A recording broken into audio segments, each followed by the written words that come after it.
Então, vamos dar início aqui, privilegiar quem chegou no horário, já são 7h05, então vamos começar. A gente vai dar esse privilégio também, respeitar quem chegou no horário junto com a gente. Vou começar a me apresentar. Meu nome é Danilo Costa, sou médico formado pela UFA, Universidade Federal de Berlândia. Hoje atuo em UTI adulto, em hospitais públicos e privados. Sou professor universitário na área de urgência e emergência na MPAC em Araguari, com muita alegria. E já fui responsável pela Sala Vermelha do maior pronto-socorro de Uberlândia. Atuo também hoje como instrutor de via aérea, em treinamento em cadáver fresco, em São Paulo, já há algum tempo. O Paulo também já trabalhou comigo nesses cursos. Mas lá atrás, como a gente estava conversando, eu era aquele médico que ouvia a sirene da ambulância e sentia o estômago virar, né? Dar aquele frio na barriga. Já fui interno, cansei também de ver médico mais experiente travar na emergência. Lembro também como se fosse hoje, um dia que ninguém conseguia entubar um paciente. Foi um politrauma que chegou, não era interno realmente, e tiveram que chamaram um anestesista e chamaram um intensivista ao mesmo tempo, porque realmente a coisa estava feia, era um paciente jovem, ninguém queria deixar ele parar, ninguém queria deixar ele morrer.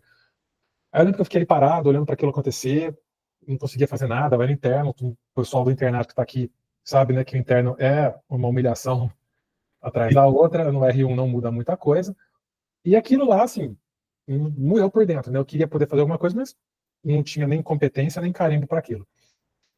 Naquele momento eu vi que eu não queria ser mais um na confusão, eu vi que o anestesista, o intensivista chegou lá e resolveu o problema.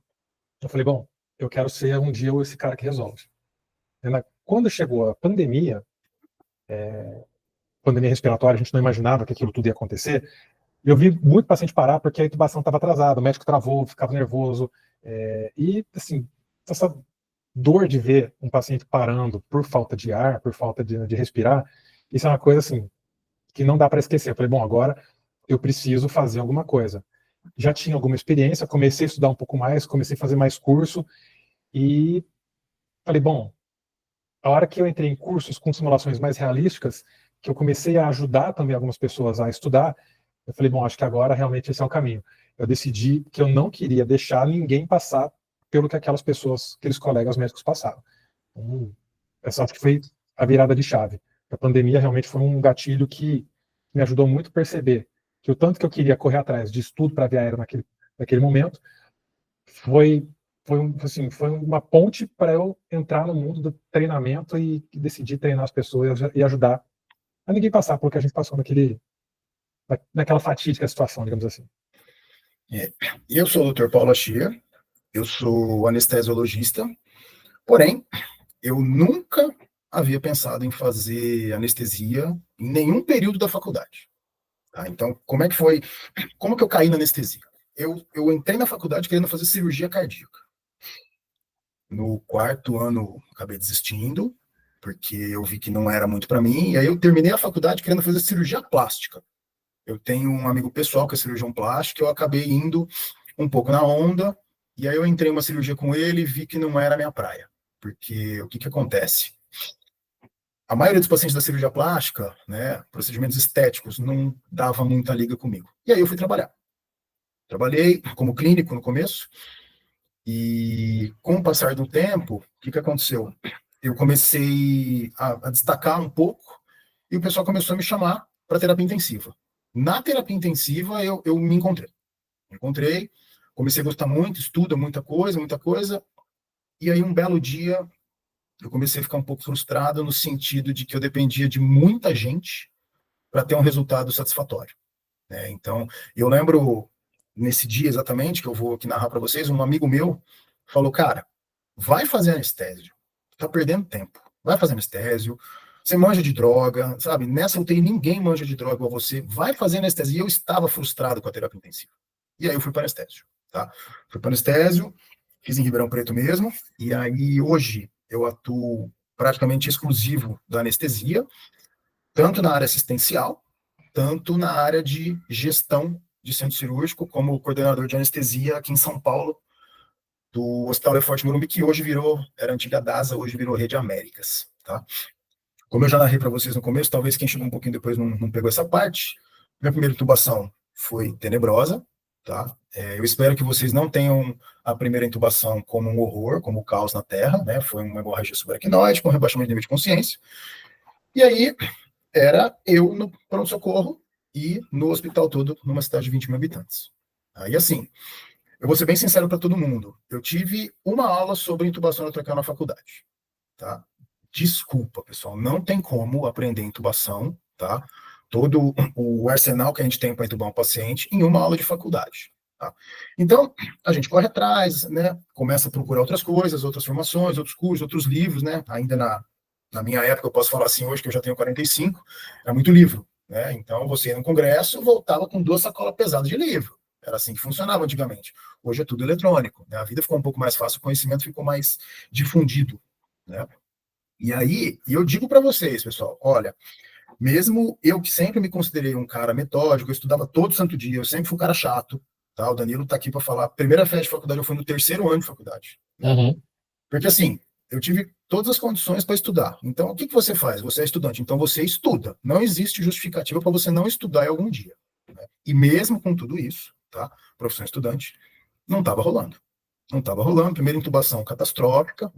E aí eu comecei a perceber que se eu mantivesse nessa linha de raciocínio, eu precisaria contar com a sorte para ter resultado. E contar com a sorte não é a mentalidade dos vencedores. Tá? Contar com a sorte é igual você ir num jogo de bilhar. Isso é sorte. Tá? Então, ali que eu comecei a entender que eu não posso trabalhar com via aérea, tá? E depender da sorte. É plano, decisão e técnica aplicada. Não existe segredo. Tá? No meu entender, eu acredito que sorte é o discurso de quem não está preparado de maneira adequada. Então, isso também, eu acho que a gente pode puxar um gancho aqui, falando sobre essa parte de cenários de caos, que isso, o treinamento de militares e pilotos de avião, está muito arraigado na cultura deles. Né? Então, o piloto de avião, quando ele vê o avião caindo, olha, ele não desespera, porque ele tem muito treinamento para isso. O militar, então, eu não preciso nem falar. Né? Então, esse preparo, tá, para o caos é uma coisa que faz uma diferença brutal na hora H. Tá? Então, ainda sobre um pouquinho mais da história nossa, o Danilo é meu colega de turma, tá? Meu colega de turma, entramos, vamos falar, ano 2000, Em 2000, pô. 25 anos atrás. É. Né? Eu precisei parar a faculdade, você continuou, formou antes de mim, né? E aí, nesse intervalo, a gente não perdeu contato, né? A gente sempre conversava, o Danilo tinha ido para terapia intensiva, e a gente sempre via colega despreparado, né? Eu sempre tive residente por perto, né? O residente está em treinamento, tá? Porém, interno também passa com a gente. E aí o que começou a frustrar muito, tanto eu quanto o Danilo, foi a gente enxergar que muitos docentes dos nossos internos não tinham o preparo adequado para entubar paciente, né? De entubar com midifenta, de não usar relaxante. Então, a gente começou a ficar incomodado com isso. E assim, a gente sempre via o relato dos internos, às vezes dos residentes, falando, nossa, mas o professor falou X, e aí o X não estava muito certo. Né? Então a gente fica numa situação delicada de falar, poxa, mas olha, então, existe essa forma, né? Não, ó, paciente com queimadura, você não pode usar succinil de jeito nenhum. Calma, gente, existe outras formas que a gente pode ver isso. E aí a gente começou a conversar demais, estudar, bastante estudar junto, a gente estudava junto desde a faculdade, né? E aí a gente começou a montar alguma forma que a gente pudesse ajudar esse pessoal, principalmente na pandemia. Na pandemia a gente viu coisas absurdas, coisas catastróficas, né, que incitaram uma grande parcela da população médica a estudar mais, a correr atrás. E, por exemplo, o médico do consultório, que não tinha nenhum planejamento de voltar a dar um plantão de pronto-socorro, de repente cair no pronto-socorro e chegar o paciente com ser entubado de urgência, aquele paciente que não tinha reserva nenhuma, a hora que você induzia anestesia para ele, ele desaturava em questão de segundos. Esse colega que estava no consultório atendendo paciente ambulatorial se viu numa situação de urgência para ele mesmo. Eu mesmo dei plantão com um pediatra de consultório que fazia puericultura, no meu plantão na UTI Covid. E o cara desesperado, poxa, me ajuda, como é que eu reponho o cálcio? Eu falei, cara, me fala qual que é a tua especialidade. Não, eu sou pediatra, eu faço puericultura. Nada contra, pelo amor de Deus, não é isso. É que ele não tinha preparo nenhum, tanto para corrigir dose de adulto, quem dirá para entubar um paciente e colocar ele na ventilação mecânica. Mas ele falou, cara, eu tenho 3 filhos, meu consultório está fechado, eu preciso pagar as contas. Então isso aconteceu, tá? Então a gente começou a perceber que a gente podia ajudar de alguma forma esse pessoal, tá? E aí, nesse momento, a gente começou a desenvolver um método e aí a gente montou o Vá Sem Medo. E agora, dando continuidade, é para isso que a gente está aqui hoje. Porque como a gente falou, a gente aprendeu na marra, a gente estudou, a gente aprendeu que confiança na intubação, no manejo da via aérea, não vem só do conteúdo, vem de um preparo certo, né? Então, hoje, você vai começar a descobrir aqui com a gente, quem está aqui, quem entrou aqui nessa aula, o que nunca te explicaram, muito provavelmente não te explicaram, sobre dois fatores muito importantes para uma intubação dar certo. Primeiro é como posicionar corretamente um paciente. Isso aí a gente vai bater muito na tecla. Quem é meu aluno sabe que eu bato também muito na tecla. E vamos falar também como escolher a droga certa para cada cenário. Nesses detalhes eles parecem ser pequenos, mas eles fazem toda a diferença para um médico. Faz a diferença entre o médico que trava e entre o médico que resolve. Aí no final da aula, se fizer sentido para você, se você gostou, a gente vai te mostrar como continuar essa jornada com a gente por um programa completo, feito para te preparar, mas esse não é o momento, né? Mas, Paulo, a gente vai começar a dar o conteúdo que todo mundo vê aqui atrás hoje. Exato. Antes da gente começar o conteúdo propriamente dito, eu quero falar que a minha primeira intubação na anestesia, eu discuti com a minha chefe, porque eu vinha da terapia intensiva com um monte de vícios, e um dos vícios era não posicionar ninguém. Não precisa posicionar. E a minha primeira intubação como R1 da anestesia, minha chefe falou, vamos posicionar. Eu falei, não, não precisa. Não, vamos posicionar. Posicionou, eu falei, não estou vendo nada aqui, esse coxinho está me atrapalhando. Então, assim, eu aprendi na marra, tá, que o coxim realmente muda, tá? O posicionamento adequado realmente muda. Isso nós vamos te mostrar aqui. Ou seja, você assistindo isso aqui, esse conteúdo que a gente vai começar a passar até o fim, você já tem condição de melhorar agora à noite, se você quiser. Se você tiver que intubar alguém agora à noite, com certeza você já melhorou sua técnica para intubação traqueal, tá? Então, acho que está na hora da gente já começar a falar, né, Danilo? Vamos, né? Então vamos. Vamos. E também lembrar que depois a gente vai parar, vai falar um pouco sobre drogas, para parar de gaguejar na escolha das drogas, né? De um jeito simples, de um jeito prático, mostrando como fazer e deixando todo mundo preparado para encarar realmente um plantão já hoje à noite. Sim, porque assim, pessoal, sobre as drogas, eu sou anestesista, tá? Então, Midfenta, vamos começar a tirar. Se você ainda não escutou sobre intubação com midazolam e fentanil, perfeito, você já aprende que não é a melhor forma. Tá? Se você escutou, hoje é o dia para você começar a mudar isso que você guardou na sua cabeça.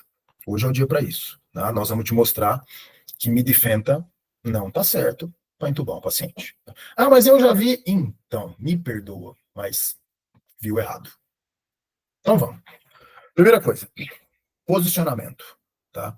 Então hoje eu vou te mostrar junto com o Danilo que para quem já teve a oportunidade de intubar um paciente, com certeza vai quebrar um grande paradigma, que é qual paciente eu vou posicionar. Né? Esse slide eu quero que fique bem claro para todo mundo. Não é para ter dúvida de quem eu vou posicionar. Você vai posicionar todos os seus pacientes e eu vou te mostrar o porquê. Então, mas eu vi... Não. Vamos voltar. Tá? Se você já passou por alguma intubação, eu tenho certeza que você pode estar falando que foi difícil, mas eu posso te falar que se tivesse bem posicionado, muito provavelmente teria sido muito mais fácil e você teria suado menos e testado muito menos a sua coronária. Tá? Então, gente, coronária pendurada aí. Exato. Então, é uma questão física, pessoal. Não tem segredo. Não é achismo. Não é nada que a gente inventou. É uma questão física. Você tem 3 eixos que você precisa alinhar para você conseguir entubar um paciente da maneira correta. Você tem o eixo oral, que está aqui nessa primeira figura, o eixo faríngeo e o eixo traqueal, ou laríngeo, qual você achar melhor. Então, uma vez que você tem 3 eixos que são desalinhados na anatomia normal, nada mais, vamos pensar assim, lógico de você precisar alinhar esses 3 eixos para você ter acesso de forma muito mais tranquila na via aérea. Então, a hora que a gente olha essa imagem B aqui, a gente tem um coxim aqui occipital. Não vamos perder tempo agora pensando como é que nós vamos fazer o coxim, tá?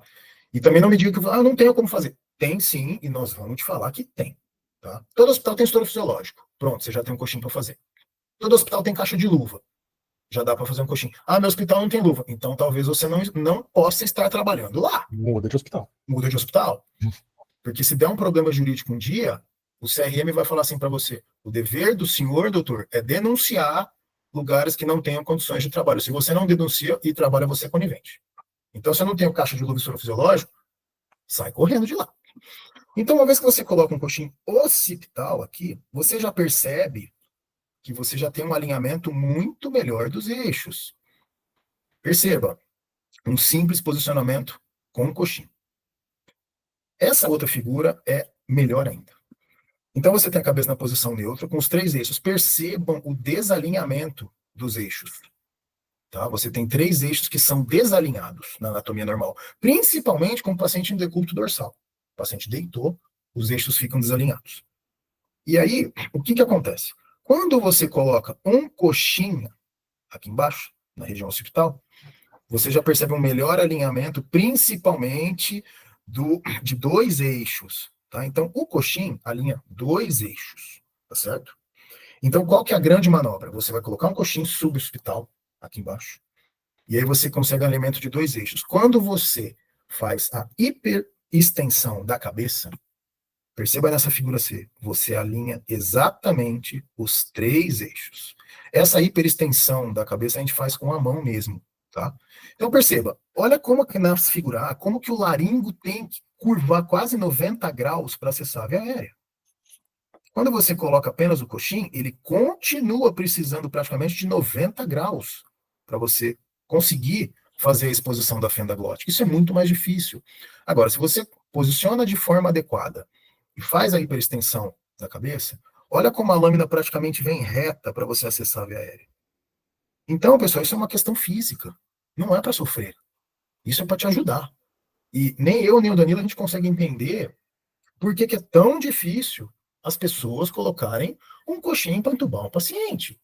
Eu entendo que nas situações de emergência, de urgência, tá? Os hormônios estão bombando, a adrenalina bombando, você até treme, sua. Eu entendo que você, puxa, esqueci. Só que você tem que entender que no momento de estresse, que o que vai salvar o paciente é entubar, você tem que fazer o possível para conseguir a melhor condição para fazer uma laringoscopia já de sucesso e entubar de cara. Então, assim, coloca um coxinho. Isso vai te ajudar, tá? Olha que beleza. Você está lá e chegou esse paciente para você entubar. Então, gente, olha, você só de olhar, eu nem vou entrar no mérito de preditor de via aérea, mas assim, o paciente obeso, ele já tem uma maior dificuldade para você acessar a via aérea. Além disso, o paciente obeso tem baixa reserva funcional pulmonar, ou seja, a pré-oxigenação que você faz para você denitrificar o pulmão, tirar o ar que você tem intrapulmonar com 21% de oxigênio e trocar ele por 100%, para você ter um tempo de apneia que o paciente não desatura, no paciente obeso já é difícil. Então, uma dica que eu também posso te dar no paciente obeso, qual que é? Você, quando vai entubar o paciente, posiciona ele adequadamente, coloca a mesa em proclive. Ou seja, você levanta a parte para cima, e aí o que acontece? O que você faz? Você está melhorando a capacidade residual, você está tirando literalmente um pouco do peso do abdômen, tá? Sobre a mecânica pulmonar ventilatória. E aí você tem um tempo de apneia um pouco maior. Então, entenda, isso não sou eu que estou falando, isso é trabalho, tá? Isso é literatura. Pelo menos 80% das vias aéreas consideradas difíceis, com posicionamento adequado, tornam-se mais fáceis. Então, guarda essa informação. Além disso, além de, por exemplo, você ter o posicionamento para te melhorar a exposição da fenda glótica de forma mais adequada e mais fácil, quando você posiciona de forma adequada, você tem uma melhor abertura bucal, uma menor resistência ao fluxo aéreo e uma melhor ventilação sob máscara facial. Porque pensa, pessoal, você vem avaliar o seu fulano, abre a boca, seu fulano, e o seu fulano abre a boca assim para você. Isso aqui, pessoal, se der 2 centímetros, é muito. E aí você é teimoso e não quer posicionar um paciente que tem uma abertura bucal desse tipo. Então, só de posicionar, você melhora a abertura bucal. Então, esse é um outro exemplo clássico, né? Isso foi no hospital de residência nosso, e aí a gente chega na sala, o paciente está assim. Pessoal, 1,60 m, 158 quilos. Olha o jeito que a paciente está, jogada na maca. Se o paciente com obesidade já tem uma maior dificuldade de acessar a via aérea, você imagina esse cenário aqui. Para você entubar de urgência, tá certo? O paciente está com abdômen agudo. Então, se você não posiciona, você vai suar mais, não precisa. O famoso Dr. Now, né, meu herói. Dr. Now, meu herói, também é um paciente que merece muito, se precisar de uma intubação traqueal, de posicionamento. Perceba que a gente tem um pescoço mais curto, e aí eu espero que depois dessa aula você realmente posicione todo mundo, tá? Por exemplo, veja esse caso onde você perceba como a via aérea está mais anteriorizada. Então, esse caso já é muito mais complicado para você entubar, principalmente sem posicionar.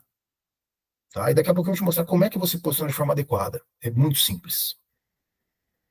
Paciente grande queimado. O grande queimado já tem um edema importante da via aérea. Então, primeiro, se você perder tempo, vai ficar tudo inchado, você não vai entubar mais por via orotraqueal. Você vai precisar fazer um acesso cirúrgico, uma crico, provavelmente. E se você tiver um lugar que tem recurso, muito provavelmente esse paciente já ganha traqueostomia. Então, tá, além disso, o time é muito importante. Tá? Agora vamos lá. Chega o senhor Beltrano para ser entubado. O que eu quero que vocês percebam nessa foto? Percebam o pavilhão auditivo externo e percebam a altura do externo, do osso externo aqui do tórax. Tá?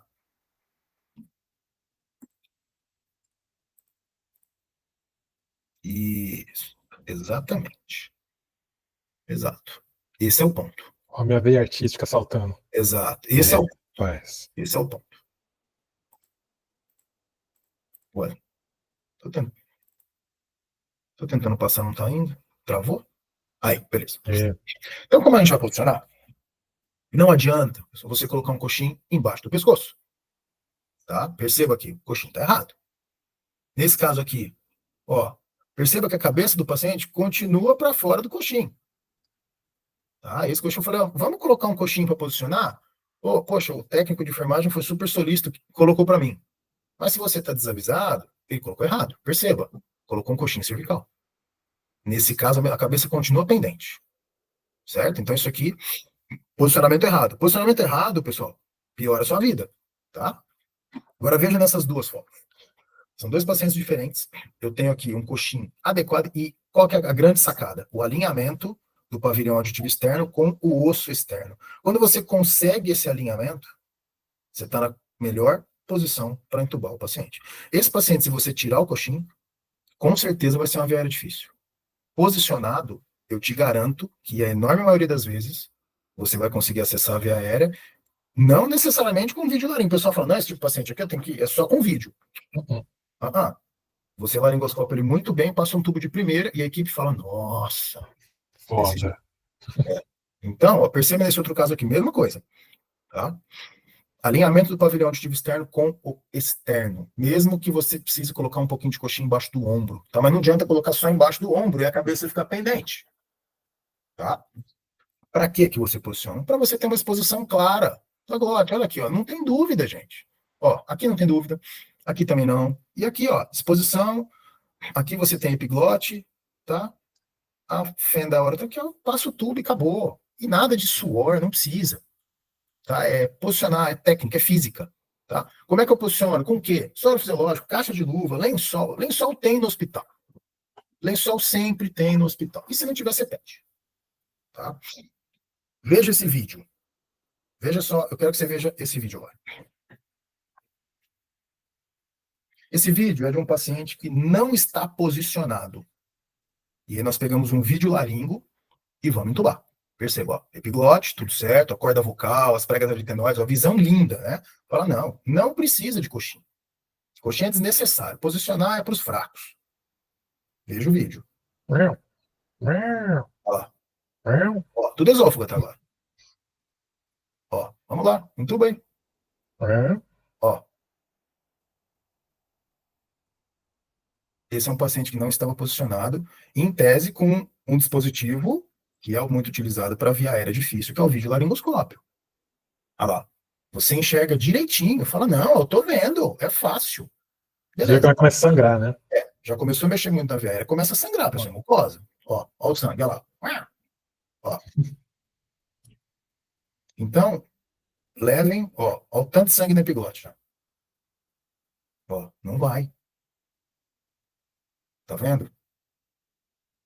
Isso com vídeo. Isso com vídeo. Ah, mas eu tô vendo, por que eu não consigo? Então, porque mesmo o vídeo demanda treinamento. Tem uma curva de aprendizado na utilização do vídeo laringoscópio. Não é só chegar lá e entubar, porque você está vendo o vídeo que não vai, gente. E posicionamento também, né, Paulo? Também, não vai, tá? Não vai. Tem mais um vídeo que eu quero que vocês vejam, que também é paciente que está sem posicionamento, a mesma coisa, com o vídeo laringoscópio. Já tem sangue na via aérea, Leon. Já tem sangue porque estava difícil, mas a pessoa tem a teimosia. A pessoa é teimosa. Não precisa posicionar que eu dou conta. Então tá, então entuba. Olha lá. Não posiciona, não usa o bujo e não usa um guia, né? Ó. E tem anestesista que é muito teimoso. É uma raça teimosa. É. Eu reconheço, é uma raça teimosa. Eu também acho. Então, pessoal, vocês estão vendo que assim, nós não estamos inventando nenhuma firula, nada disso. Só estou pedindo para vocês posicionarem porque é uma questão física de alinhamento de eixo. Tá? E aqui o colega da teimosia, ó, sangueira na via aérea, o paciente depois vai ficar reclamando um tempão. E assim, você não precisa desse estresse. Tá? Não precisa. Um paciente no centro cirúrgico, uma cirurgia eletiva, provavelmente, o cara vai ficar com a via aérea sangrando sem menor Exato, necessidade. não precisa. A experiência, hoje tudo é experiência do paciente. A experiência do paciente vai ser horrível. Vai. Esse é o negócio. Então, o que nós vamos fazer agora, tá? Passamos sobre posicionamento, vamos falar de drogas, tá? Ah, qual droga eu uso, tal? Hoje você sai daqui com essa ideia já. A gente não é ProERD, mas vamos falar sobre drogas. Vamos. A ProERD é para os mais antigos, que não é de Minas, não conhece. Mas aqui tem um programa da Polícia Militar em Minas Gerais, que junta a galera na escola, o símbolo é um leão, e aí vai ficar falando, esclarecendo sobre drogas. Então, o pessoal aqui conhece o ProERD. A gente não é do ProERD, mas a gente vai falar de drogas agora. Exato. Então, vocês hoje vão ter uma ideia de drogas para intubação, e eu digo mais, drogas para a vida toda. Para a vida toda. Por que eu estou falando? Porque você, quando formar, pode ser que você caia num pronto-socorro e pode ser que você não precise entubar um paciente. Puxa, eu preciso entubar um paciente agora. Mas muito provavelmente você pode precisar cardioverter um paciente. E na cardioversão, eu espero que você não esteja linkado à época da caverna, é de boa praxe, né, pensando em experiência do paciente, que você precisa sedar o paciente. Então você vai conseguir tirar uma boa ideia para fazer uma sedação com uma cardioversão, para fazer uma sedação até com uma endoscopia, por exemplo. Chega um paciente no PS para você com hemorragia digestiva alta e você tem um serviço de endoscopia no hospital. Perfeito? Mas aí, nesse caso, pessoal, com certeza o endoscopista vai pedir para você sedar. Só um parênteses, Paulo. Eu costumo dizer para os meus alunos, com relação à analgesia, que a gente ainda vai chegar, mas procedimentos, vai fazer cardioverter um paciente, vai dar um coice de mula no peito, não vai fazer nada de droga, isso para mim não é nem experiência, isso chama tortura. Exato. Tortura. Tem que saber mexer com as drogas. Porque senão o paciente vai sentir dor, vai lembrar, vai doer, poxa. Vai doer. É isso. Então, o que vocês precisam entender? A condição ideal para você fazer uma intubação é condição de amnésia, ou seja, o paciente não lembrar, condição de analgesia, condição de hipnose e de relaxamento. Se você tiver isso na cabeça, amnésia, analgesia, tá? Ou seja, tirar a dor, tirar a memória, tirar a consciência e relaxar a musculatura, você já entendeu o que muita gente, depois de formado, não consegue entender por que midifenta não presta para intubação orotraqueal. Nós vamos falar, tá? O fentanil é apenas analgésico. E o midazolam é um bom hipnótico em doses muito elevadas. Ou seja, não existe relaxamento muscular. Bingo, você já me entendeu. Então vamos lá. Midazolam, nome comercial famosíssimo, Dormonide. Tem o Dormire que é menos famoso, mas o Dormonide é o mais famoso. A frase, eu espero que vocês não escutem a frase de algum professor, de algum plantonista que vocês estejam passando junto. Não, ó, o importante é não lembrar. Eu sei que aqui conheço algumas pessoas, alguns preceptores que falam isso. Então, por isso que eu pus a frase. Então, assim, o importante é não lembrar. Ou seja, o paciente pode sentir dor, não tem problema. O importante é não lembrar. Eu espero que vocês excluam essa frase nesse cenário da cabeça de vocês. Porque isso beira a tortura. Então, vamos lá. A apresentação do Dormonide, você tem ampolas de 1 mg por ml, ampolas de 5 por ml, ou seja, cuidado quando você mesmo for diluir ou quando você pede para alguém diluir, e você tem uma ampola de 10 ml, tá? Que você tem 5 mg por ml, você tem 50 mg na ampola. Geralmente essa não está no pronto-socorro, mais difícil. Mas a ampola de 1 por ml e 3 por ml, uma é de 5, uma é de 3 ml. Então, cuidado. Às vezes você fala, faz um mlzinho, né? É 1 miligrama, estão fazendo 5.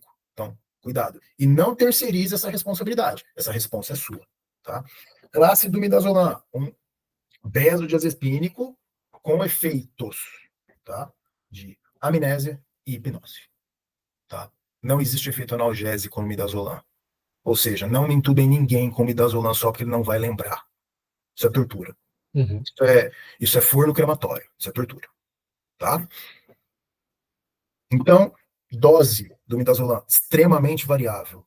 Pode pegar a literatura que você quiser, você vai ter de 0,02 até 0,2 miligramas por quilo. Tá? Paciente adulto, pessoal, 2 miligramas você consegue, tá? Porque no cenário de intubação, nós vamos te mostrar que não é para você entupir o paciente de midazolam. Tá? Muitas intubações a gente nem faz, inclusive. Tá? No cenário de urgência, dificilmente você usa o midazolam. Por quê? Porque o seu maior cuidado utilizando um benzodiazepínico, qual que é? Redução de pressão arterial e depressão respiratória. Então, no cenário de urgência, é bem mais difícil utilizar o midazolam. Mas se está numa cirurgia eletiva, você pode fazer. Geralmente, paciente adulto, 2 miligramas. 2 miligramas, paciente adulto sem grandes comorbidades, você não erra, tá? Outra coisa, dica do dia. Você pode fazer o midazolam inalatório. Tá? Você pode fazer intranasal. O paciente está agitado no pronto-socorro, chegou, você já fez Aldol IM, nada resolve. Você tem a ferramenta para usar o midazolam intranasal na dose de 0,2 miligramas quilo, com início de efeito em 5, 6 minutos. Na mucosa nasal. Na veia, 1 minuto e meio, 2 já está funcionando. Geralmente até antes. Você injeta, para dar 20 segundos, o paciente já está sentindo os efeitos. Tá? E lembre-se, existe um reversor.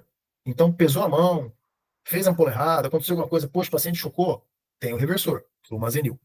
Tá? Paulo, eu costumo falar para os alunos também, algumas coisas que eu já vi em literatura do midazolam, que ele é muito versátil, né? Ele pode ser feito intramuscular, coisa que o diazepam não faz, em crises convulsivas, e além do nasal, existe também descrição de fazer uma mucosa jugal, em crises convulsivas, não para indução de intubação, obviamente.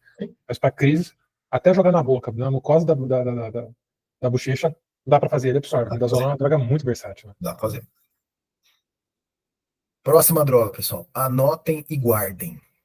O protótipo mais difundido de medicação analgésica para intubação chama-se fentanil. Tá? Fentanil, por que eu coloquei a ampolinha do lado da morfina? Porque eu tenho certeza que você já ouviu alguém falar, nossa, eu estava com tanta dor que eu tomei até morfina. Então, eu estou te apresentando hoje uma droga que tem 100 vezes a morfina, em termos de potência analgésica. Então, esquece essa coisa, é morfina, morfina. Você vai ter o domínio de usar uma droga 100 vezes mais potente que a morfina, que é o fentanil. O fentanil, ele existe uma apresentação única, não tem erro. Toda ampola de fentanil tem 50 microgramas por ml. Todas. Tanto a de 2, tanto a de 5, tanto o bujãozinho de 10 ml. Tá? Classe do fentanil, opioide, ou seja, analgésico. Guardem, analgesia. Tá? Mecanismo de ação, não vou perder tempo aqui falando que é um receptor que tem ação no receptor, é um opioide de ação no receptor Mi. Não vamos entrar nesse ponto, tá? Receptor Mi tem 4 subreceptores, não precisamos disso aqui, você não precisa disso. Início de ação, 2,5 a 3 minutos. Realmente demora um tempinho. Ou seja, não adianta você injetar o fentanil e botar o laringo na cavidade oral do paciente. Ele demora para fazer um efeito. No cenário letivo, eu entendo que é muito mais fácil. Você deixa o paciente ventilando oxigênio 100%, ele vai te falar, não, tô com um pouquinho de tontura, o fentanil bateu. No cenário de urgência é muito pior, eu entendo. Porém, se você tiver esse tempinho hábil para conseguir esperar, beleza. Senão, você vai entubar e boa. Mas faça um analgésico. Sabe o que eu costumo falar para o pessoal? Fentanil, ele tem esses 2, 3 minutos de efeito. Coincidentemente, é um tempo adequado de 2, 3 minutos com fluxo alto de oxigênio a 100% para a gente pré-oxigenar. Exato. Então, faz o fentanil, pré-oxigena o teu paciente por 2, 3 minutos, saturação chegou a 100%, fentanil fez efeito, está na hora de hipnotizar e bloquear. Então, é uma coincidência do destino aí, esses 2, 3 minutos da ação do fentanil e da pré-oxigenação. Então, lembre, pessoal, principalmente efeito analgesia. Lembre-se que a laringoscopia é o estímulo doloroso mais intenso que a gente tem no organismo, mais intenso que uma laparotomia, que o corte de uma laparotomia. Tá? Vamos lembrar, então, ausência de efeito de relaxamento muscular. Tá? Dose. Dose você vai ver de 1 micrograma até 20 microgramas por quilo na cirurgia cardíaca. Tá? Como é que você não erra? 2 a 3 microgramas quilo no adulto. Tá? Não tem muito segredo. Cuidado principalmente com bradicardia no fentanil, tende a fazer brad, principalmente na administração rápida em bolos. E tenha nas suas ideias que existe também um reversor, que é a naloxona. Tá? Não vamos entrar em detalhes, porém, só você saber que existe o reversor. E uma dica: nunca faça a reversão de opioide de maneira brusca. Você pega uma ampola de Narcan de 0,4 miligramas, você dilui essa ampola para 10 e vai fazendo de 1 em 1, de 2 em 2, com o risco de você ter um rebote, principalmente de hipertensão. Tá? O paciente pode chegar a fazer até edema agudo por hipertensão, rebote à reversão do opioide de forma brusca. Tá bom? Então vamos para o próximo aqui. Agora, minha droga preferida. É uma droga que tem aí uma discussão muito em cima dela, mas é uma droga muito útil para quem trabalha em urgência e emergência em cenário de terapia intensiva, que é o etomidato. Bom, o etomidato ele age em receptor GABA, tá? Ele tem um início de ação rápido, essa é uma das grandes belezas dele. Ele começa a agir ali entre 15 e 30 segundos e tem uma duração de 3 a 5 minutos. Então ele começa a agir muito rápido, assim que você começa a injetar ele de forma lenta. Deu 15, 30 segundos, você já começa a ver o olho do paciente subindo, né? Ele está começando a entrar em plano anestésico, e ele dura ali 2, 3 minutos, então é uma curta duração. É uma droga muito legal, mas é um sedativo. Então, o que eu quero dizer com isso, que ele é um sedativo? Ele não é analgésico, ele é só sedativo, ele só vai tirar a consciência do seu paciente. Na prática, benefício de usar o etomidato: ele é um sedativo rápido, age rápido. Quando você precisa tirar rapidamente a consciência de alguém, ele é maravilhoso. E ele é cardioestável. Ser cardioestável significa que ele não aumenta a pressão, não aumenta a frequência, ele é cardioestável. Ele não prejudica, mas também não ajuda. Ele mantém ali aquele nível da hemodinâmica. Uma excelente característica dele. Mas, por outro lado, ele causa uma supressão adrenal. Isso significa que ele bloqueia a produção de cortisona endógena. Por que eu tenho que saber isso? Porque pacientes sépticos, por exemplo, que precisam da cortisona para mecanismos imunológicos, ele é ruim. E por isso existem vários estudos que estão tentando associar a mortalidade e a morbidade de pacientes críticos ao uso de etomidato. Alguns estudos têm mostrado que pacientes que foram entubados com etomidato tiveram uma morbidade maior depois de 30 dias de internação, mas ainda tem salvação. Ainda não está totalmente estabelecido e decretado o fim do uso do etomidato. A gente ainda está autorizado a utilizar ele, inclusive em pacientes sépticos. Tá bom? Qual que é uma característica interessante dele? Ele pode causar mioclonias. Então, o paciente pode fazer mioclonias, e essa mioclonia não significa que ele está em crise convulsiva. É um efeito do etomidato, assim como de um outro bloqueador muscular que eu vou falar daqui a pouquinho. Mastigado. Para você, anota isso aí, dá um print, tira uma foto, manda para o colega, sei lá. Etomidato, qual que é a dose? A ampola tem 2 miligramas por ml, eu vou usar 1 ml a cada 10 quilos. Ah, quantos miligramas por quilo? Não interessa. Não se preocupa com isso, a gente consulta. Lembra que 1 ml a cada 10 quilos é a dose suficiente para o etomidato fazer efeito. Uma pessoa de 70 quilos, 7 ml. 100 quilos, 10 ml. 50 quilos, 5 ml. Isso vai te facilitar demais o raciocínio. Tá? Uma coisa importante, bem importante com relação ao etomidato: o paciente não entrou em plano, ele não dissociou, ele não sedou. Eu vou fazer mais um pouquinho de etomidato. Não. O etomidato é uma droga que não pode ser repicada. Você pode repicar o midazolam, você pode repicar o propofol, mas o etomidato você não repica, porque ele vai potencializar esse efeito de supressão adrenal e vai potencializar cada vez mais esse efeito de inibição da produção de cortisol. Ok? Então lembra, rápido, cardioestável, 1 ml a cada 10 quilos, sem repique, pode dar mioclonia. Ok? Vamos para o próximo. Propofol, leite do Michael Jackson. Outra medicação que age em GABA. E essa medicação em especial age em GABA, e ela tem um efeito colateral bem interessante. Ela também age no tratamento de crises convulsivas. Ótima medicação que tem ela inicia rapidamente e ela tem uma ação curta. A meia-vida dela vai de 2 a 8 minutos. Então, para aquele paciente, por exemplo, que está em infusão contínua de propofol, você desligou a droga, de 2 a 8 minutos, na média, aí, 4 a 5 minutos, o paciente acorda. Então, é uma droga muito fácil de usar porque ela tem uma duração curta.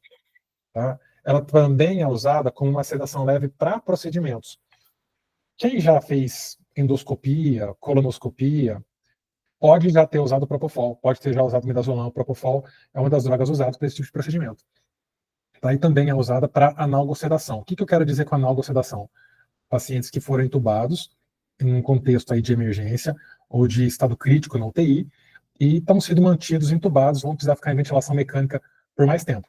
Então, esse paciente O Propofol é uma droga que funciona muito bem para esse tipo de situação, tá certo? Na prática, ele é um anticonvulsivante, ele é um sedativo e é um broncodilatador leve. Tá? Leve, não significa que ele é um grande broncodilatador, um broncodilatador leve. Problemas do Propofol, ele é cardiodepressor, ele derruba a pressão. Então, aquele paciente que já está com a pressão pendurada, talvez o Propofol não seja a melhor opção. Se for necessário, a gente vai usar de outras artimanhas, a gente vai usar de outros artifícios, certo? Caso você não tenha outra medicação para usar e tudo mais. Mas ele é um cardiodepressor, tem que ter muito cuidado com isso. Outra coisa, ele causa uma depressão respiratória importante. Por isso que nosso amigo Michael não está mais entre nós, apesar de algumas pessoas dizerem que há controvérsias. Mas Michael Jackson parou por causa disso. Ele era viciado em Propofol, bebia Propofol igual esse senhor aqui dessa foto, e acabou tendo uma parada respiratória na residência dele. Tá O mais assustador é que nesse cenário do Michael Jackson, né, a gente tem relatos que o médico que fazia a aplicação do Propofol em casa, né, gente, se você está fazendo uma medicação para o paciente em casa, você não tem nenhuma monitorização. Nenhuma. Sabendo que o Danilo falou que é uma medicação cardiodepressora, que faz depressão respiratória, esse cara parou por hipóxia. Eu não tenho dúvida nenhuma. Ele fez uma parada respiratória e está escutando a gente falar hoje. Então, não tem muito por onde fugir. Uma outra coisa que eu queria falar, que o Danilo falou, que ele é um cardiodepressor, logicamente, né, a gente evita no cardiopata. Né? Então, o paciente está fazendo ejeção de 35%, esse coração não bate, ele está apanhando. Ou seja, você tem duas alternativas. Ou você faz dose menor e atente-se ao fato. Você vai fazer uma dose menor e o paciente não vai dormir. Aí qual que é a sua ideia? Poxa, eu vou fazer mais uma dose. Lembre-se que o cardiopata não circula direito por falência de bomba. Ou seja, para essa medicação chegar no sítio efetor, demora. Às vezes você não tem outras drogas. Você tem lá Propofol, fentanil e bloqueador. E você está com o cardiopata na mão. Então, a tendência sua é fazer outra dose.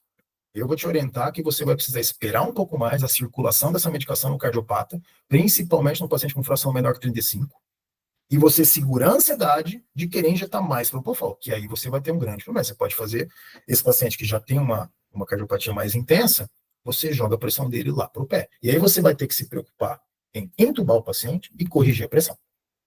Tá? Eu lembrei agora que está rolando no TikTok um vídeo de uma moça que começa a dançar na anestesia dela. Não sei se alguém já viu. Ela queria provar para o anestesista que nada derrubava ela. E aí mostra o anestesista fazendo infusão de Propofol bem lentinho. Bem lentinho. Bem lentinho também porque o Propofol dói, tá? O Propofol dói. E aí ela tá lá dançando, de repente, dançando, lá. A hora que acaba a seringa, o olhinho sobe, ela para e fez o efeito que tinha que fazer, né? Isso é muito legal, que dá para ver direitinho o tempo de ação do Propofol. Aquele vídeo é muito bom. Ó, então, dose indicada na sequência rápida de intubação, de 1 a 2,5 mg por quilo. Se o paciente estiver estável, 2 mg por quilo. Se for um idoso, 1 mg por quilo. Eu vou lembrar disso tudo? Vou lembrar. A anestesista lembra muito bem das doses e das concentrações. A gente que está na emergência, a gente que está na UTI, a gente tem um pouco de preguiça de fazer conta, então a gente gosta da coisa mastigada. Como é que você vai lembrar de fazer o mastigado? 0,1 a 0,15 ml por quilo. Na dúvida, pense em 0,1. Né? Quanto menos medicação você usar para o melhor efeito, melhor. Então, 0,1 ml por quilo. Tá? A gente não vai errar. E, atenção, se teu paciente sedou, eu calculei lá que eu vou fazer 7 ml. Você fez bem lentinho. Teu paciente já começou a entrar em plano em 5 ml, segura a emoção, ele não precisa de mais. Isso pensando numa indução para entubar. Tá? Doses pequenas para melhor efeito. Mas, no geral, o que a literatura recomenda, no cálculo mastigado, é de 0,1 a 0,15 ml por quilo. Tá bom? Tem uma outra medicação que eu não ia falar, até que é no próprio próximo que está falando aqui, é o succinilmetônio, que é o succinil bloqueador. Eu não ia falar nesse momento, por gerar algumas confusões, por nosso tempo ser limitado, mas vou dar só um apanhado geral para vocês, que é sobre a ketamina. Eu queria falar sobre alguns efeitos interessantes da ketamina. A ketamina, ela passa por momentos de ame ou deixa, né? Amo ela, detesto ela, porque ela tem alguns efeitos colaterais importantes, mas ela tem um efeito maravilhoso. A ketamina, ela também tem um efeito analgésico, ela age em receptor NMDA. E o que acontece? Além dela ter um efeito hipnótico, ela tem um efeito analgésico. Ou seja, você pode usar ela também para tirar a dor do seu paciente. Então quer dizer, Danilo, que eu posso fazer intubação somente com ketamina? Pode. Chama COB, Ketamine Only Breathing Intubation. É uma técnica um pouco mais refinada, mas é possível a gente fazer, tá bom? Problema da ketamina. Aliás, antes de falar do problema, vou falar dos benefícios. Benefícios: hipnótica, sedativo, analgésico, anticonvulsivante, broncodilatadora, importante broncodilatação. Tá? Cardioestimulante, aumenta a frequência cardíaca, aumenta a pressão arterial. Então, se aumenta a frequência cardíaca, aumenta a pressão arterial, não vai usar em quem está hipertenso e taquicárdico, ok? E problema. A ketamina ela tem dois problemas muito interessantes. Primeiro, ela causa dissociação. Isso pode ser bom, isso pode ser ruim, mas num ponto é ruim porque o paciente ele tem uma sensação de sair do próprio corpo. Então ele tem uma alucinação ruim. Entra numa bad trip mesmo, vê demônio, vê dragão, vê a desgraça, vê o chão abrindo, vê o lagarto saindo da parede, vê de um tudo, né? Algumas pessoas usam esse benefício próprio, não recomendo, a gente não é pro-ed, mas não recomendo usar esse benefício próprio.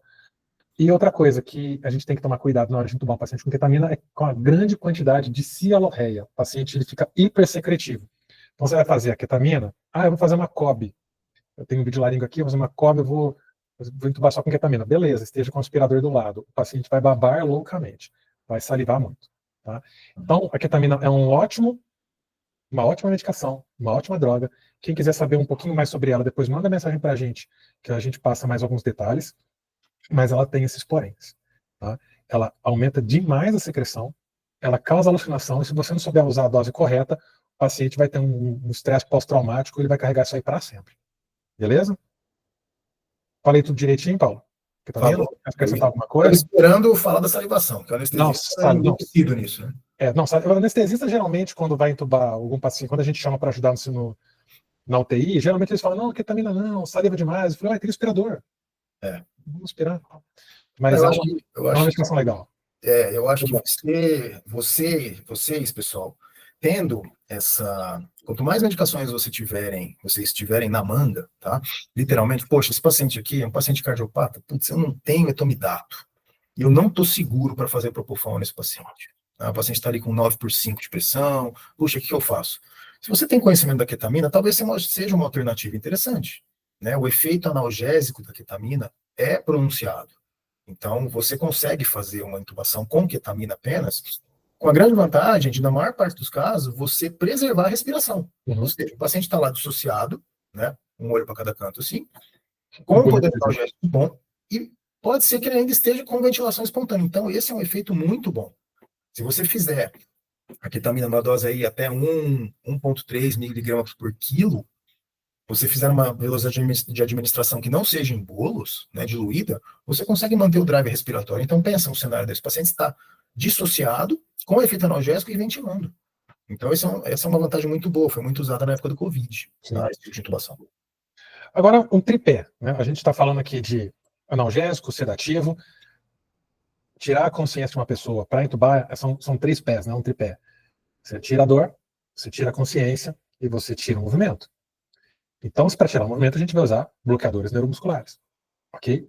Mais uma vez, se faltou algum desses tripés numa situação em que o paciente não está parado, aí aqui eu faço um parênteses especial para o analgésico, né? Você não tirar a dor do paciente e esperar que ele só não lembre, isso é uma tortura. Então, não vamos torturar nossos pacientes, vamos dar para eles a melhor condição para ser entubado, e a melhor condição para ser entubado é o entubado sem dor, sem consciência e bloqueado. E como é que a gente vai bloquear esse paciente? A gente tem basicamente, na urgência e emergência na UTI, 2 drogas.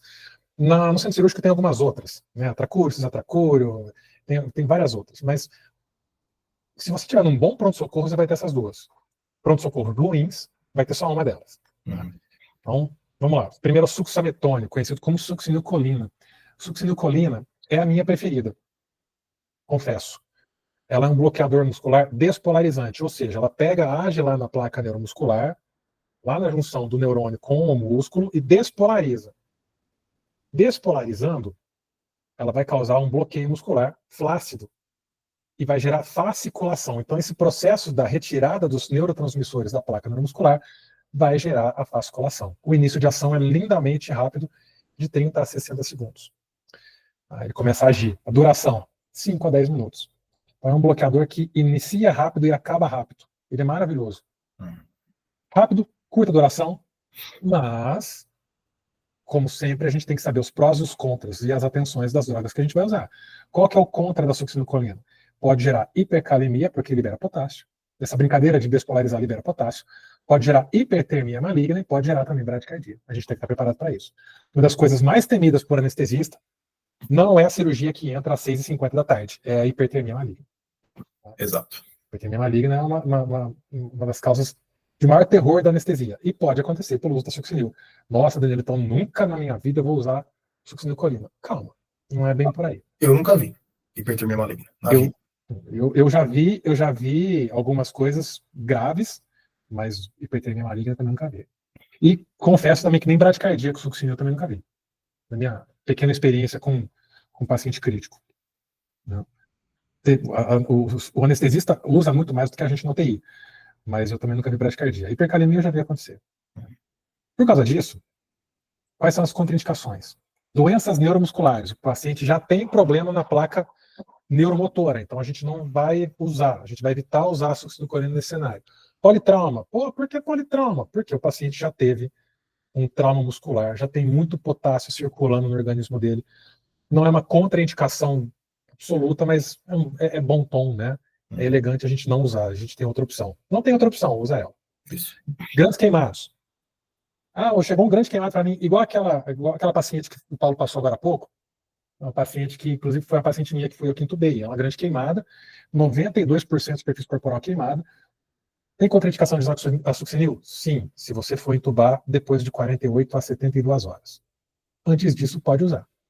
Ou então, hipercalemia, sem hemodiálise programada. Se o paciente for renal crônico, vamos renal crônico dialítico, vai dialisar hoje à noite, você precisa intubar ele está com potássio de 7. Se você não tem rocorônio, tudo bem, usa. Se você tem rocorônio, você vai usar rocorônio. Mas não é, ainda mais um renal crônico, e olha, isso aqui pode gerar polêmica, ainda mais um renal crônico que já está acostumado com uma calemia maior, um nível sérico de potássio maior, esse renal crônico ele já está acostumado com o potássio. Se você usar a succinilcolina nele e ele for dialisar no mesmo dia, na mesma noite, tá tudo bem. Se ele não for dialisar, evite. Agora, pacientes que estão fazendo lesão renal aguda, o cara agudo, que não está acostumado com potássio elevado, está com potássio de 6,2, não vai brincar. O coração dele não vai aguentar. Tá bom? Então, saibam, é tipo medicina mesmo, saiba raciocinar. O paciente está com hipercalemia, já é renal crônico, está acostumado com potássio sérico elevado, vai dialisar? Faz. Não vai dialisar? Evita. Agudo? Evita. Tá bom? O succinilcolina, a succinilcolina vai elevar o potássio sim. Combinado? Mastigadinho, quanto que eu uso? 0,15 ml por quilo. 0,15 ml por quilo para sequência rápida de intubação. Coincidentemente, vai ser a mesma dose do rocorônio, tá? Então, lembra, 0,15 por quilo de bloqueador. Fechou? Rocorônio, então, é um bloqueador não despolarizante. Como é que ele faz isso? Ele inibe a despolarização. Ele causa uma paralisia. Então, ele inibe que despolarize. Vai ficar ali paralisado a musculatura. O início da ação demora um pouquinho mais. Ele leva ali de 60 a 90 segundos para começar a fazer efeito. E dura mais tempo. A duração dele vai de 30 a 60 minutos. Então, é um bloqueio muscular prolongado. Talvez por isso cause tanto medo em algumas pessoas. Mas ele tem um reversor. É o Sugamadex. Tá. Confesso, assumo que o Sugamadex não está disponível em todos os lugares. Está disponível no centro cirúrgico, né? E não está disponível em todas as salas de emergência, e muito menos em todas as UTIs. Mas existe um reversor. Tá? Como é que a gente usa esse reversor? Com relação à dose aqui do succinil, eu já falei que é 0,15 por quilo. É a mesma dose do succinilcolina, beleza? O rocorônio, ele vai ser metabolizado rapidamente. Se ele for injetado a mais de 20 minutos, a gente vai usar 2 ampolas de Sugamadex para reverter. Se ele foi recém-injetado e você precisa reverter rapidamente, você vai usar 4 ampolas. Esse cálculo está certo, Paulo?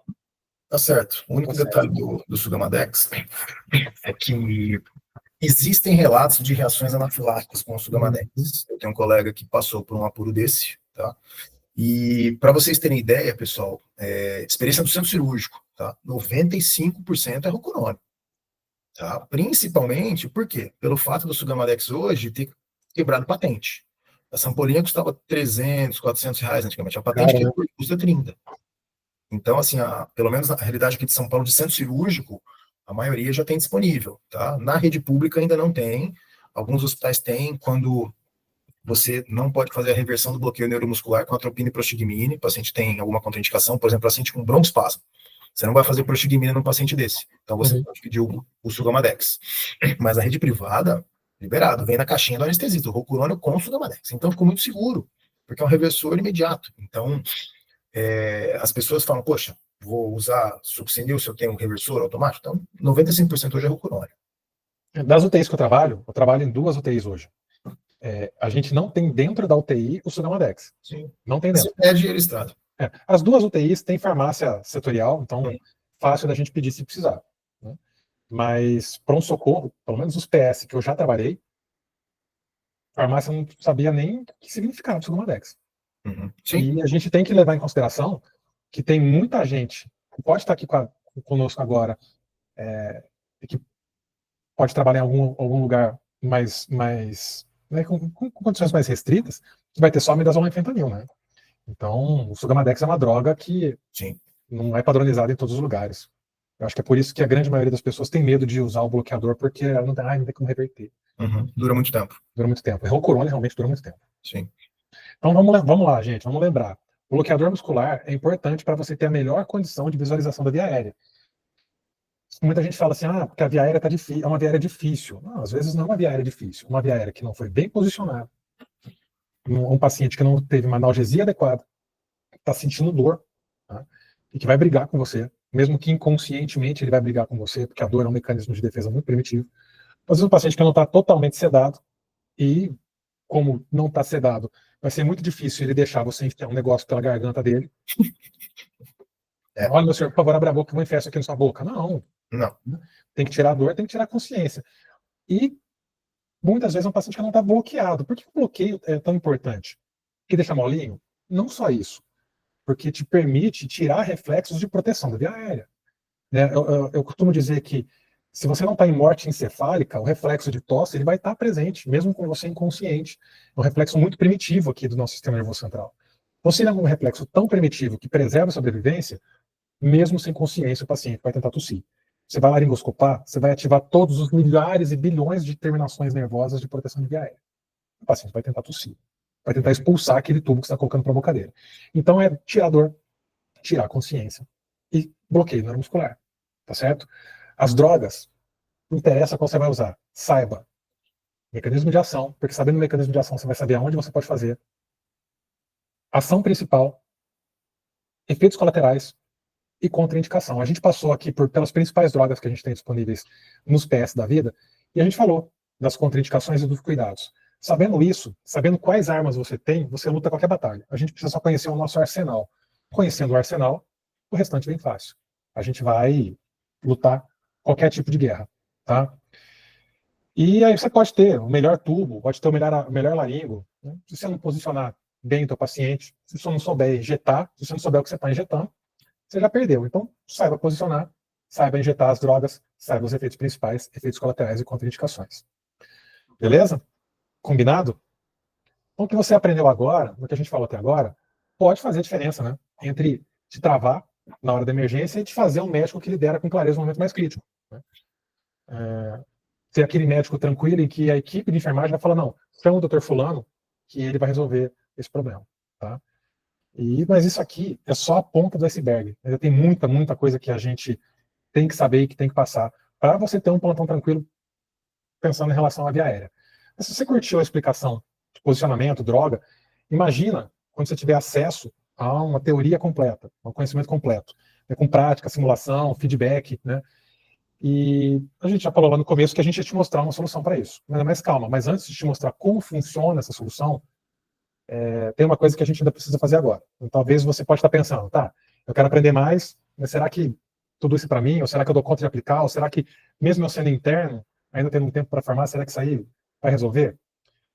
Eu entendo que são dúvidas legítimas, e eu também teria essa dúvida, eu como interno teria essa dúvida, mas deixa eu te falar uma coisa com sinceridade.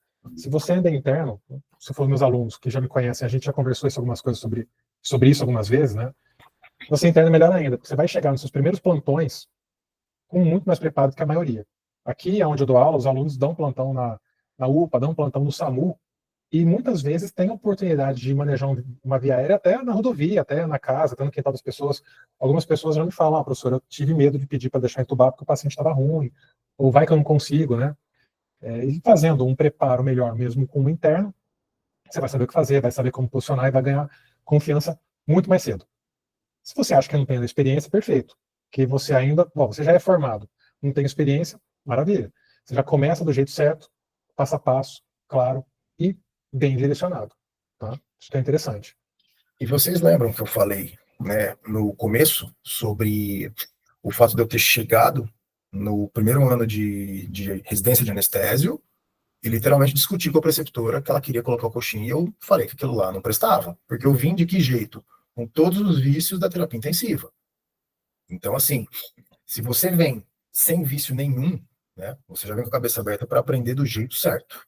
E uma coisa que a gente tem que se perguntar também, né? Poxa, mas isso é online, tudo digital, isso vai funcionar? Funciona. Por quê? Porque o curso não é só um monte de aula gravada jogada no espaço para você se virar. Muito pelo contrário, né? Existem alguns vídeos em 360 que você consegue literalmente enxergar 360 graus a sala onde está sendo entubado o paciente e você consegue ver o monitor, consegue ver o paciente, consegue ver a laringoscopia.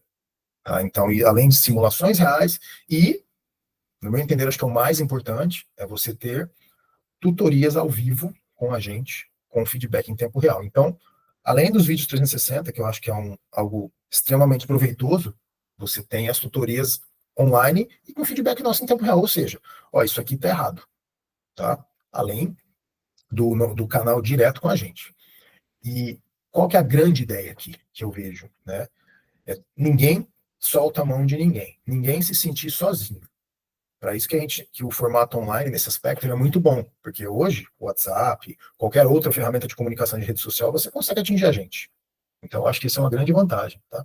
Ou seja, isso é um acompanhamento mais de perto, é um acompanhamento real, e que você tem um canal direto, tanto comigo, tanto com o Danilo. Tá? Então vamos fazer o seguinte, vamos falar um pouco sobre o que está dentro do curso. Né? A gente vai apresentar para você o curso Vá Sem Medo. E no final da aula, a gente vai abrir um espaço para responder as perguntas ao vivo sobre do que a gente conversou hoje, beleza? Então, quem já tiver alguma dúvida, já vai mandando para a gente aí no chat. A gente vai responder tudo bem no finalzinho dessa apresentação, que vai ser breve, prometo. E a gente pode discutir algum caso que alguém tiver algum interesse aqui, assim que a gente terminar essa apresentaçãozinha, ok? Vamos para a parte mais importante. Então, vamos te mostrar como é que você pode continuar essa jornada com a gente. Então, vamos lá, pessoal. Qual que é a ideia? Tá? O curso Vá Sem Medo, que é o Via Aérea Sem Medo, foi feito para internos, residentes, médicos recém-formados e médicos que querem se atualizar, principalmente no manejo da via aérea segura. Caso que eu falei no começo da aula, aquele colega que não entubava ninguém há muito tempo e que se viu numa solução, se viu sem uma solução prática naquele momento.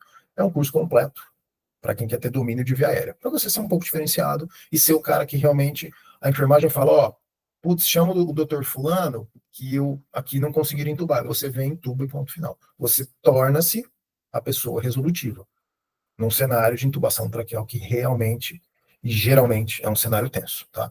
A ideia é transformar médicos inseguros em referências de intubação no plantão. Eu posso falar por experiência para quando alguém chama ajuda, tá? Você vai lá, consegue resolver primeiro. A sua satisfação interna de estar resolvendo o problema do paciente é enorme. Tá? Então, você se tornar referência num mercado onde você tem um monte de gente formando, independente da qualidade ou não, tá? Não vem ao caso. Mas você tem muitos médicos que estão formando que não estão conseguindo ter um preparo adequado. Tá? Então, qual que é a ideia que nós vamos apresentar aqui? O modo do curso. Tá? A gente tem uma ordem lógica por módulos. Você não vai ter um vídeo de 2 horas e pouco de duração que você não consegue nem ver com 130 slides. A ideia não é nada disso. Tá? Você tem aulas basicamente ao redor de 40 minutos. Todos os módulos, no final, tem um resumo em PDF e um vídeo de 5 minutos resumido, além de um quiz ao todo término de todos os para você realmente ver se você conseguiu atingir o mínimo de aproveitamento. No primeiro módulo, então, a gente vai entender por que a gente precisa entubar o paciente. A gente vai entender no primeiro módulo como faz, a gente vai entender o porquê faz. Depois desse módulo, você vai olhar para o paciente e falar, não, esse aqui eu preciso entubar, esse aqui eu não preciso entubar, esse aqui eu vou manejar.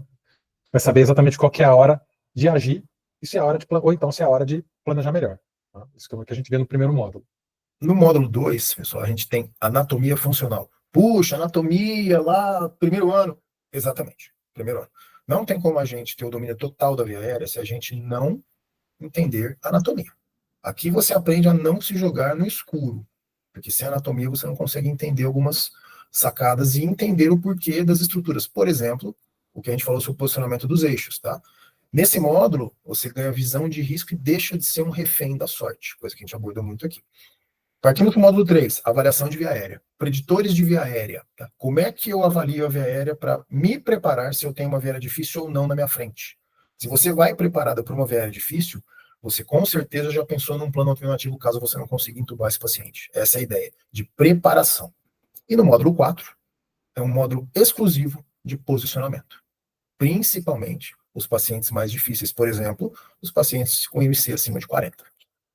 No 5, a gente fala de oxigenação apneica, de pré-oxigenação, visto que sem uma pré-oxigenação decente, você vai estar implorando para o seu paciente ter problema na hora de entubar. A oxigenação apneica também é uma outra técnica muito interessante, que vale a pena muito a gente ter conhecimento disso aí, para poder estabilizar um pouquinho melhor os pacientes que estão um pouco mais graves, né? No módulo 6, a gente vai falar assim, como e se eu devo ventilar os pacientes, tá? E você vai aprender que, tirando algumas exceções, você ventila todos os pacientes para você conseguir uma pré-oxigenação de forma mais adequada. E te dá um tempo para você conseguir entubar o paciente, um tempo de apneia maior, para você evitar sofrimento desnecessário. No módulo 7, nós vamos falar sobre supraglóticos, para quem não conhece, as famosas máscaras laríngeas, e por que o domínio desse dispositivo pode te salvar de um dia de caos quando você não consegue entubar e nem ventilar o paciente. Partindo para o módulo 8, esse módulo, pessoal, vai te mostrar tudo que a gente tem para entubar um paciente. Laringoscópio, buge, tipo de tubo, tipo de lâmina, tudo aqui nesse módulo vai ser mostrado para vocês com riqueza de detalhes. O 9, particularmente, é o meu preferido, que a gente mostra para você como é que faz para entubar um paciente quando ele estiver instável. A gente chama que é uma via aérea, não é anatomicamente difícil, mas é uma via aérea fisiologicamente difícil. Esse módulo é extremamente interessante e importante para quem vai lidar com pronto-socorro. No 10, a gente tem um controle total das drogas. Então, esse pouquinho que a gente falou aqui sobre drogas é só um pouco do que está lá, muito mais detalhado nesse módulo 10. A gente vai parar de vez, uma vez por todas, ficar perguntando dose, como é que age, como é que não age. A gente pode ter o conhecimento, né? E conhecimento é poder. Né? Poder é técnica com execução. Então, aqui você vai ter, nesse módulo, vai ter acesso a todas as drogas que podem ser utilizadas, inclusive as menos conhecidas, as menos presentes no pronto-socorro, como é que elas podem ser utilizadas e como elas devem ser utilizadas. No 11, a gente tem a laringoscopia tratada ali propriamente dita, né, a laringoscopia mesmo, juntamente com a sequência rápida de intubação. Ali a gente tem vários vídeos de intubação. Além do conhecimento da técnica correta, para a gente, né, não virar dentista. Tem aula comigo que também sabe que eu falo, ó, não faça o trabalho do dentista, não faça a báscula, não arranque o dente do paciente. Tem técnica para a gente fazer a laringoscopia. Então, vamos deixar o dente para o dentista, vamos aprender a fazer do jeito certo. Okay? É nesse período que entram os vídeos de 360. Isso é uma grande diferença do Vá Sem Medo, do Viária Sem Medo. A gente tem vídeos que foram gravados de uma certa forma e que você consegue sentir, né, ter a realidade aumentada de como se você estivesse vendo você mesmo no momento da intubação. Então, esses vídeos 360 são muito legais. Você coloca dentro da sala mesmo. Você vai ver todos os ângulos, como executar com segurança, como se você estivesse lá, como se a mão fosse sua. No módulo 12, tem é um módulo de intubei. E agora? Vira as costas e sai andando? O que isso quer dizer?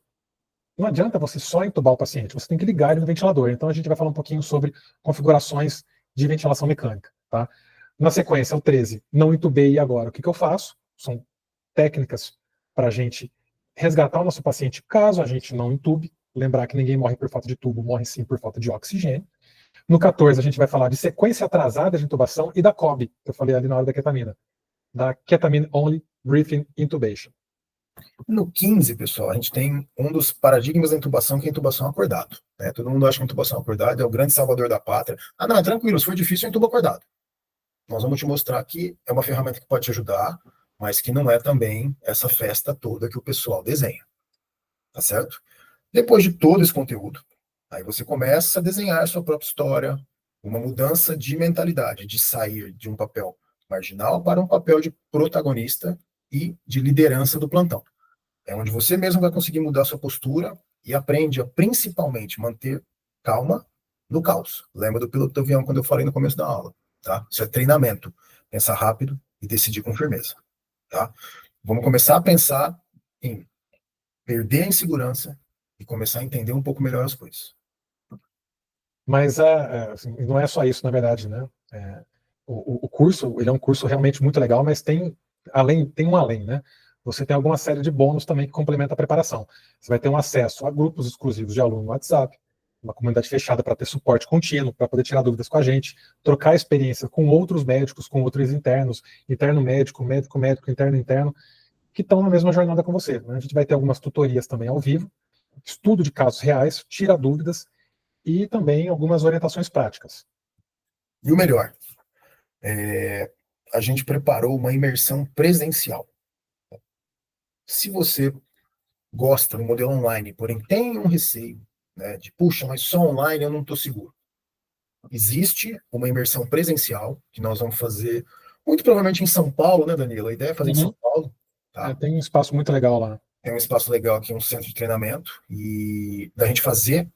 Então, vocês teriam acesso ao online e também a imersão presencial com a gente, que vai ser uma experiência ao vivo, com simulações, com feedback ali em tempo real, onde a gente consegue corrigir algumas coisas que vocês, porventura, estejam fazendo de errado, ou se vocês fizerem certo, melhor ainda, também recebe o feedback positivo, e muito treinamento.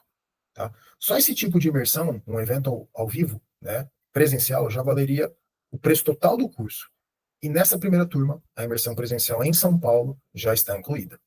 A ideia nossa qual que é? De preparar para todo o cenário. Para não ter treme-treme, não ter chilique, e não, vou chamar ajuda, não, vou pedir um agaso. O pedir um agaso é sensacional, né? O paciente está saturando 80, você quer pedir um agaso. Isso aí é medo. Precisa melhorar. Precisa de treinamento. Ou então bota na VNI, né? Põe na VNI, deixa 6 horas na VNI. Não dá, gente. Tá? Isso aqui não é teoria de só sala de aula. Isso é prática de quem vive todo dia. Tá? O objetivo é basicamente esse: te deixar pronto, para quando chegar a sua hora de que a intubação seja um problema exclusivamente seu, você saber exatamente o que fazer, sem ter nenhum tipo de, nossa, o que eu vou fazer? Não. É para chegar, preciso disso, disso, disso. Ponto final. Tá? E agora a gente vai te mostrar como que você consegue vir com a gente nessa jornada, e por ser o lançamento oficial, a condição é diferente. Isso, agora que a gente já mostrou, agora que você já viu o que tem dentro do Vá Sem Medo, via aérea sem medo, com conteúdo prático, conteúdo que pode transformar sua confiança nos plantões, chegou a hora de a gente fazer o convite oficial para você. Né? A gente vai aproveitar também e vai fazer esse convite para ser parte da primeira turma desse nosso programa completo, com tutoria, mentoria, estudos de casos reais e a imersão presencial. Mas antes de já te fazer o convite, eu quero que você pense uma coisa. Quanto é que vale de verdade a confiança de saber, né? Como vale de verdade saber entubar com confiança? Tem muita gente que ainda tem medo. Então, eu trabalho com alguns colegas que ainda têm medo. Né? Quanto é que vale ter na mão um passo a passo prático, direto, para ter a assertividade de uma das decisões mais críticas da medicina? Se tirar a respiração de uma pessoa e fazer ela respirar de novo, é uma decisão crítica. Né? Então, isso gera muita insegurança. E quanto que vale perder essa insegurança? Quanto é que vale acessar em poucas semanas, com o conteúdo que a gente tem para mostrar, o que a gente levou anos de plantões com erro, acerto, pressão, dando cabeçada e estudo para aprender na marra? Quanto é que vale também não travar em situações que só depende de você? 5 mil, 10 mil, 10 mil, sei lá, quanto que vale você não responder um processo, quanto é que vale você ter a tranquilidade de deitar a cabeça no travesseiro e ter uma noite tranquila sabendo que você ajudou a salvar a vida de um paciente. Né? Eu falei 5 mil, 7 mil, 10 mil, mas calma, né? Eu sei que esse valor seria uma barreira, principalmente para quem está no internato e para quem está começando. Por conta disso, você não vai pagar esse preço, obviamente, você não vai pagar nem metade disso. Vai pagar, obviamente. A gente está aqui mostrando uma solução. O preço oficial para entrar num curso desse, com todos os bônus, é R$ 1.997. E, sinceramente, eu poderia até vender esse curso por esse preço. Seria um preço justíssimo, principalmente pensando em uma imersão presencial e por todas as dicas, né? Valeria cada centavo. Tem gente que gasta isso num plantão extra, um livro que fica na estante, um cursinho teórico que não vai preparar para nada. É só os bônus, como eu falei, já valeria o investimento total desse curso. Tutorial ao vivo, feedback em tempo real, estudos de caso, grupo no WhatsApp, suporte direto, o curso que a gente vai fazer junto ali. Nada de atendimento automatizado, que não vai ter robô falando contigo, né? E o mais valioso, que eu acho, você já entra no curso com o ingresso garantido para imersão presencial, como o Paulo estava contando. Feedback técnico, correção de postura, pegar na mão realmente e mostrar, olha, é assim que você faz, o vídeo entra aqui, é desse jeito, aquilo outro. Se eu pensar só nessa imersão separada, o valor já passaria dos 1.900. Eu conheço cursos que, no mesmo lugar que a gente vai fazer, com um valor muito melhor, muito maior. Tá? Mas nessa primeira turma que a gente está fazendo, você vai já ganhar isso como parte do pacote. Né?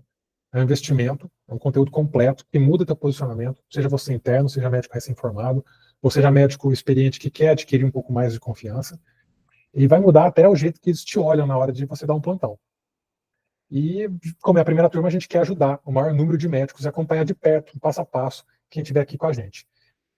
Quem entrar nessa semana no curso do Vá Sem Medo, nessa semana, né, vai pagar, não aquele valor que eu falei, mas vai pagar 997. Esse valor ainda dá para fazer até em 12 vezes, né, 12 vezes de 12 vezes de menos de R$ 100 por mês. Acho que é isso realmente, 12 vezes de menos de R$ 100 por mês. Agora me fala uma coisa. O que você faz com menos de R$ 100 por mês? Você não paga pizza do plantão toda semana. Uma pizza, aqui em Uberlândia que é mais barato, pizza está aí R$ 70, R$ 80. Às vezes, com menos de R$ 100 por mês, pode ser o primeiro passo que vai te levar a ser um médico mais confiante, que vai agir com clareza, que vai ter uma técnica mais segura, sem travar na hora que mais importa. Né? Pode ser por menos de R$ 100 por mês, que vai mudar a tua história como plantonista, como emergencista, e vai mudar o jeito que você vai encarar a intubação de um paciente que estiver grave ali na tua frente. Olha, aqui em São Paulo a pizza é bem mais alta, hein? É bem mais alta. Aqui é até um pouco mais barato que em Minas. A pizza aqui é bem mais alta que isso. E uma outra coisa, pessoal, que eu vejo como vantagem, né? Como vocês vindo com a gente, você já recebe um acesso. Recebendo acesso, você já consegue ir fazendo o curso online.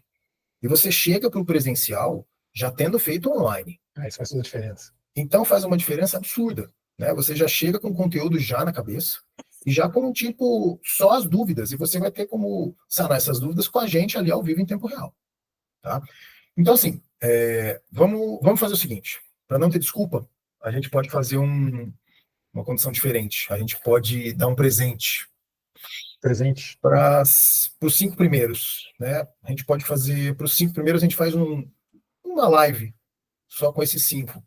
Logo no comecinho, exclusiva com a gente. Nós dois e os 5 que comprarem primeiro. Isso ia ser legal, porque a gente conseguiria pegar realmente na mão desses 5 que tem mais interesse, descobrir quais são as principais dúvidas e, de repente, fazer um acompanhamento mais especializado, mais de perto com eles, né? Eu acho que ia ser bem legal. Essas pessoas iam sair bem mais preparadas, com bastante mais confiança. Então, vamos fazer assim.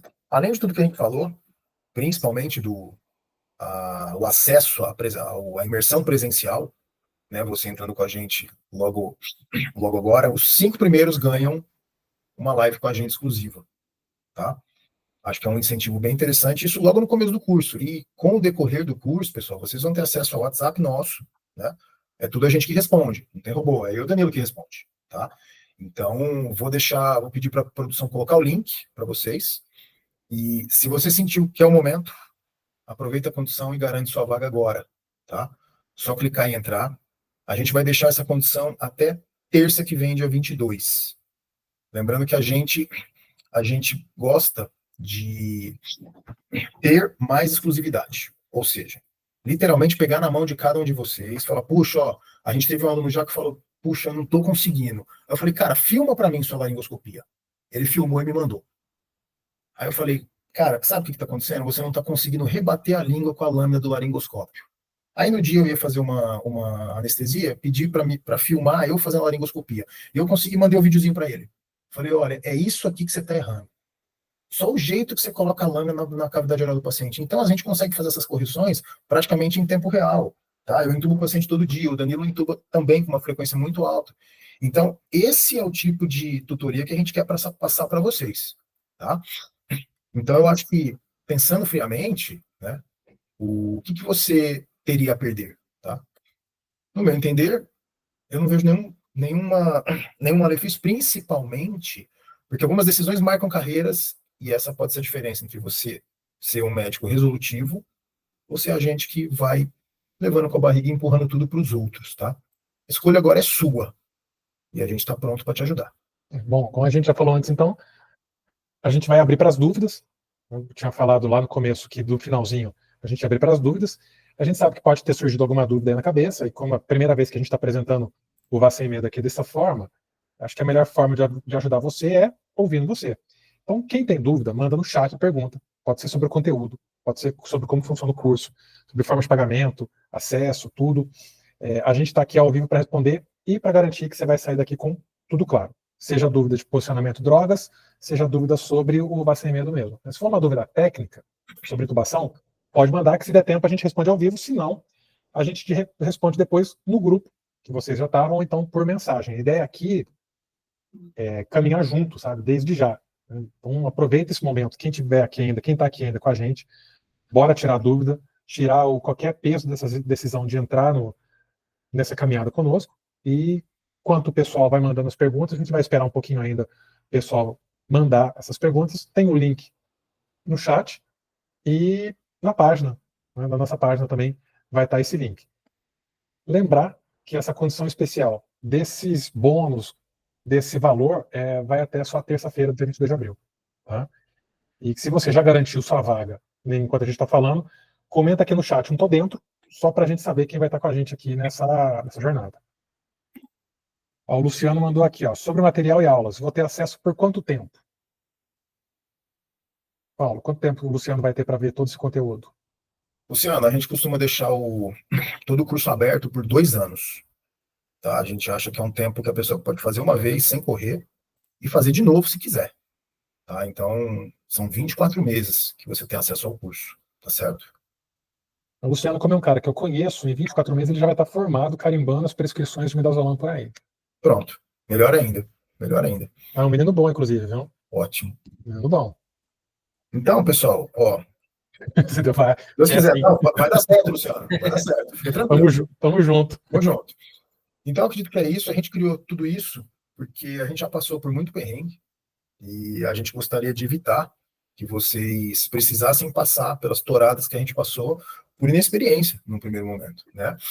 Se a gente tivesse alguém que pudesse pegar na nossa mão lá no começo, teria sido muito mais fácil, né? Eu acredito que ter alguém próximo, né, nesses procedimentos que mudam o destino, define conduta, que é a oxigenação no sentido mais amplo, é a oxigenação alveolar, que se você não consegue prover esse paciente, o paciente vai parar, né? Eu espero que vocês não precisem passar pelo histórico de, putz, o paciente parou por hipóxia, tá?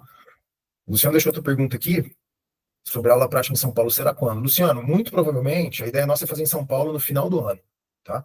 Por quê? Porque o pessoal consegue fazer o curso online e chega literalmente já afiado. Tá? Então a ideia é ter um tempo para o pessoal fazer o online, acompanhar todo online, e aí depois ir fazer o presencial. Tá? Então, eu acredito que tendo alguém do lado é mais fácil. Tá? Então nós estamos aqui para ajudar vocês. Tá? A gente tem um pouquinho mais de experiência. Então, se você acha que faz sentido, o link está aí na apresentação para vocês. Vem com a gente para mudar literalmente o seu conhecimento sobre intubação, tá? Sinceramente, a gente gostaria de difundir tudo isso para todos os médicos. A gente sabe que é um procedimento complexo, mas se você treinar, você consegue dominar e a partir do momento que você tem o conhecimento, você fazer 1, 2, o terceiro já é praticamente medular, você já vai sozinho, tá certo? Então, acreditando que esse cenário é muito interessante para você aprender, o cenário híbrido, que é o online com o presencial, né, com a gente, e nós vamos estar do teu lado aí o tempo que for necessário. Tá certo? Só antes de terminar aqui, só falando mais uma coisa dessa questão da imersão em São Paulo, a outra ideia também de ser mais para o final do ano, além de você ter tido todo o tempo de fazer o conteúdo teórico e de fazer os tirar dúvidas com a gente e discutir casos reais, dá tempo também de comprar a passagem antecipada e comprar mais barato, parcelar no cartão. Né? Então, a ideia nossa facilita bastante. A ideia é novembro, tá? Porque dezembro tem férias, tudo aquilo lá, então a ideia é fazer em novembro, tá? Mas a gente vai discutindo isso num grupo que a gente vai ter junto e tentando acertar alguma especificidade aí de datas. Mas realmente a ideia é fazer em novembro, dá tempo de todo mundo estudar e comprar as passagens com antecedência. Exato. Beleza? Beleza. Então, pessoal, quem tiver mais alguma dúvida, manda pra gente, manda no grupo. Quem não tiver, a gente espera vocês ali do outro lado. Vou deixar aqui um grande abraço para todo mundo, um abraço para todos que estão ouvindo, um abraço para todo mundo que mandou mensagem, abraço para o Paulo e até mais, pessoal. Muito obrigado, pessoal, por todo mundo, por ter dedicado tempo aqui para escutar a gente. E estamos te esperando. Um grande abraço. Um abraço, Danilo. Abraço.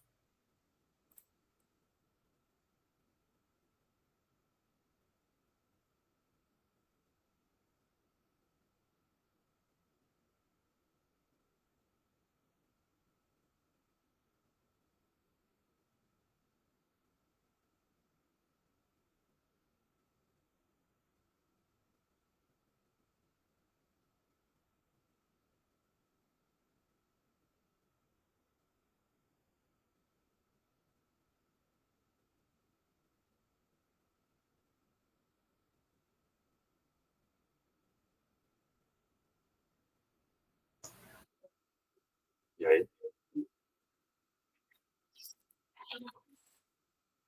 Parou?